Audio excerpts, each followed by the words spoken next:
Hi എല്ലാവർക്കും നമസ്കാരം. ഇന്ന് നമുക്ക് കുറച്ച് മൈക്രോഗ്രീൻ റെസിപ്പീസിനെ പരിചയപ്പെടാം. മൈക്രോഗ്രീൻസ് എന്താണെന്നും അതെങ്ങനെ വീട്ടിൽ എളുപ്പത്തിൽ വളർത്തിയെടുക്കാമെന്നൊക്കെ നമ്മൾ മുന്നേ ഒരു വീഡിയോ പോസ്റ്റ് ചെയ്തിട്ടുണ്ടായിരുന്നു. ഈ സ്ക്രീനിൻ്റെ മുകളിലായിട്ട് നിങ്ങൾക്ക് അതിൻ്റെ ലിങ്ക് കാണാൻ പറ്റും. അപ്പോൾ കാണാത്തവരുണ്ടെങ്കിൽ അല്ലെങ്കിൽ അറിയാത്തവരുണ്ടെങ്കിൽ അത് കാണണം കേട്ടോ. അപ്പോൾ ഇത് ഒരു 6 ദിവസം പ്രായമുള്ള പയറിൻ്റെ മൈക്രോഗ്രീനാണ്. പയർ മുളപ്പിച്ചെടുത്തതാണ്. നമ്മുടെ സാധാരണ പച്ചപ്പയർ.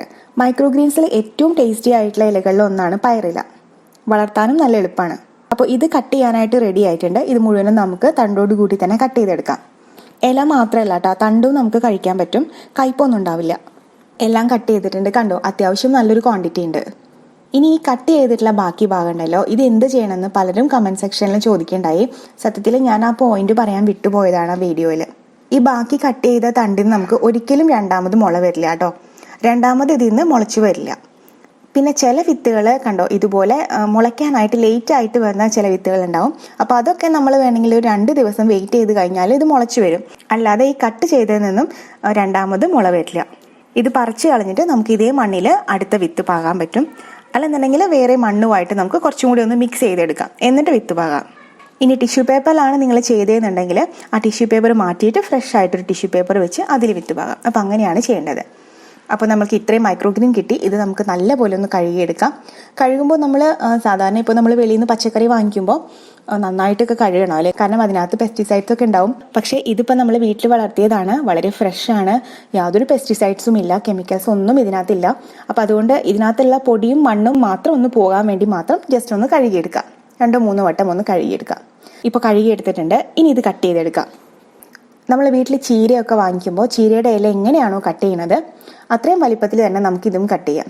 ഇപ്പം ചീരയും അതേപോലെ തന്നെ മുരിങ്ങയുടെ ഇലയൊക്കെ വേവാനായിട്ട് കുറച്ച് സമയം എടുക്കില്ലേ, അതിൻ്റെ പകുതിയുടെ പകുതി സമയം പോലും ഈ ഒരു ഇല വേവാനായിട്ട് എടുക്കില്ല. അപ്പം അതുകൊണ്ട് തന്നെ ഇത് കട്ട് ചെയ്യാതെ ഇട്ടാലും തെറ്റില്ല.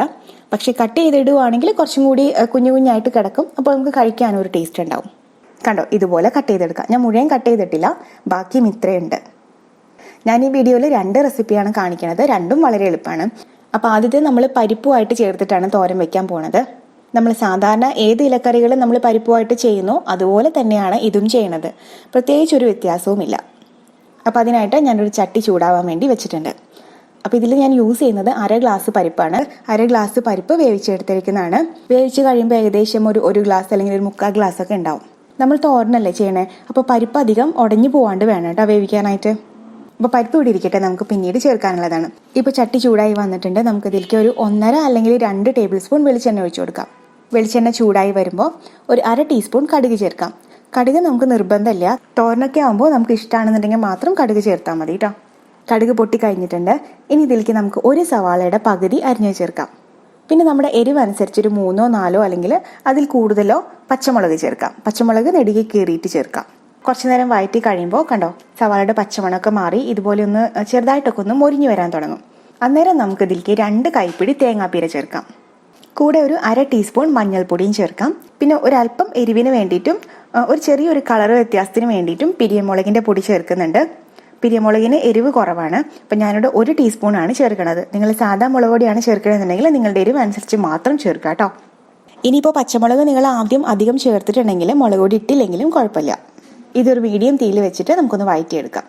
നമ്മൾ ചേർക്കാൻ പോകുന്ന പരിപ്പാണെങ്കിൽ ഓൾറെഡി നമ്മൾ വേവിച്ചതാണല്ലേ. പിന്നെ ഇനി നമുക്ക് ഇലയാണ് ചേർക്കേണ്ടത്. നമ്മൾ മൈക്രോഗ്രീൻ ഇല ചേർക്കണം. അതാണെങ്കിൽ പെട്ടെന്ന് വേവുകയും ചെയ്യും.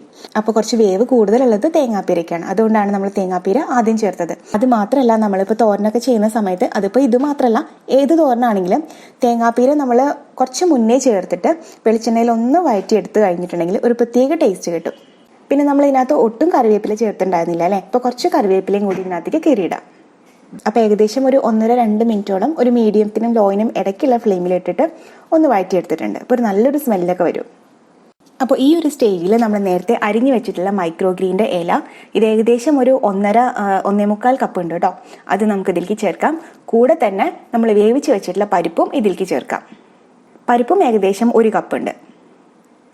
നമ്മളിതിനകത്ത് ഒട്ടും ഉപ്പിട്ടിട്ടുണ്ടായിരുന്നില്ല.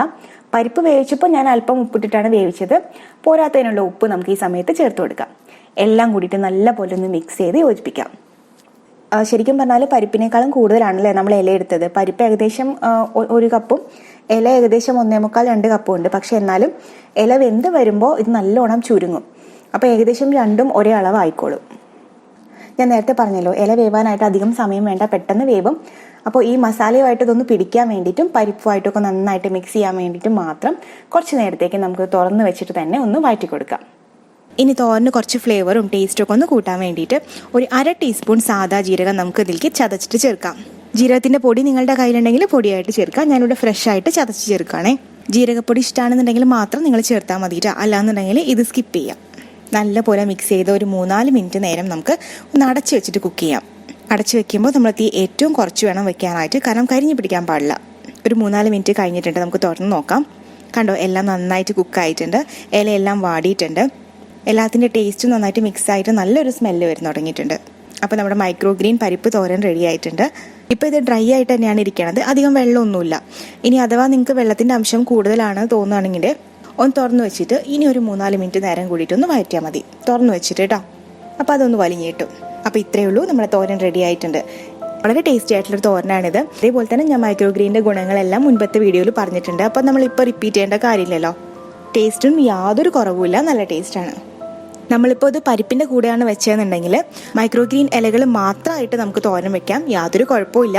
പരിപ്പിൻ്റെ കൂടെ വെക്കുമ്പോൾ കുറച്ചും കൂടി ടേസ്റ്റ് ആണെന്നാണ് എനിക്ക് പേഴ്സണലി തോന്നിയിട്ടുള്ളത് കേട്ടോ. അപ്പോൾ അതുകൊണ്ടാണ് ഇങ്ങനെ കാണിച്ചത്. ഇനി നിങ്ങൾക്ക് പരിപ്പ് സ്കിപ്പ് ചെയ്തിട്ട് മൈക്രോഗ്രീൻ ഇലകൾ മാത്രം യൂസ് ചെയ്തിട്ട് തോരൻ ചെയ്യാനാണെന്നുണ്ടെങ്കിൽ ഇപ്പം ഞാൻ ചെയ്ത ഈ സെയിം സ്റ്റെപ്പ് തന്നെ ചെയ്താൽ മതി.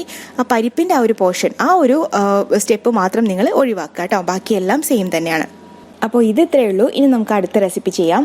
ഇത് വളരെ എളുപ്പമാണ്, മറ്റേതുപോലെയല്ല, ഇത് വളരെ എളുപ്പമാണ്. ആദ്യം തന്നെ നമുക്കൊരു ബൗളിൽ 2 കോഴിമുട്ട എടുക്കാം. ഇത് നമ്മൾ എഗ്ഗുമായിട്ട് ചേർത്തിട്ടാണ് ചെയ്യുന്നത് കേട്ടോ. ഇതിലേക്ക് 2 നുള്ള് ഉപ്പ് ചേർക്കാം. നമ്മുടെ എരിവിനനുസരിച്ചിട്ട് കുരുമുളക് പൊടി ചേർക്കാം. ഞാൻ 2 നുള്ള് ചേർക്കുന്നുള്ളൂ.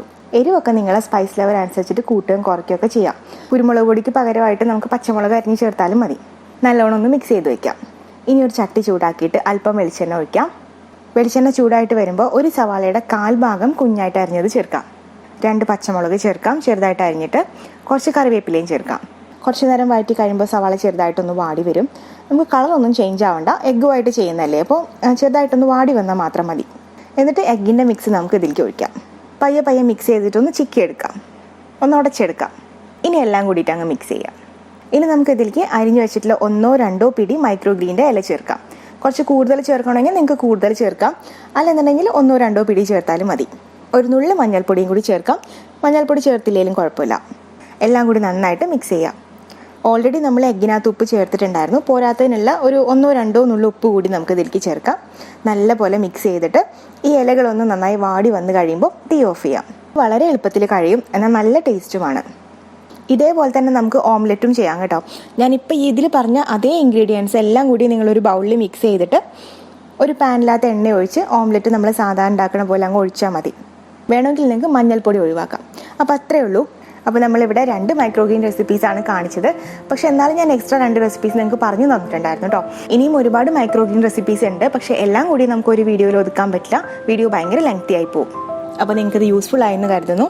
വീഡിയോ നിങ്ങൾക്ക് ഇഷ്ടപ്പെട്ടിട്ടുണ്ടെങ്കിൽ ലൈക്ക് ചെയ്യാൻ മറക്കരുത്, ഷെയർ ചെയ്യാൻ മറക്കരുത്. ആദ്യമായിട്ടാണ് നിങ്ങൾ വീഡിയോ കാണുന്നതെന്നുണ്ടെങ്കിൽ താഴെ റെഡ് കളർ ഒരു സബ്സ്ക്രൈബ് ബട്ടൺ കാണാൻ പറ്റും, അതിലൊന്ന് ക്ലിക്ക് ചെയ്യുക. തൊട്ടപ്പുറത്തിൽ ബെല്ലൈക്കണിലും കൂടിയിട്ട് ഒന്ന് ക്ലിക്ക് ചെയ്യാം. അപ്പോൾ ഇനി അടുത്തൊരു വീഡിയോ ആയിട്ട് വരുന്നത് വരെ എല്ലാവർക്കും നന്ദി, നമസ്കാരം.